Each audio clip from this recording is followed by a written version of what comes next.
Value at risk is a standard metric used by financial institutions to gauge potential losses. Let's look at how it measures market risk. In the world of professional finance, we call this metric VaR. It essentially tells you the worst-case loss you might expect over a specific period.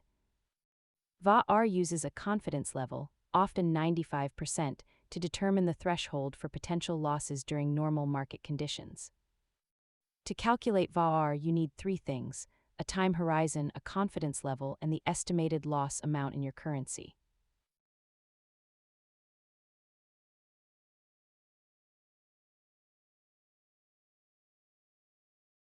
Here we see a hypothetical $1 million portfolio.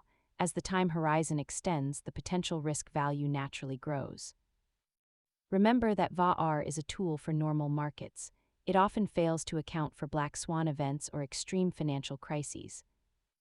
Understanding risk is the first step to becoming a better investor. Save this video for your notes and subscribe for more finance basics.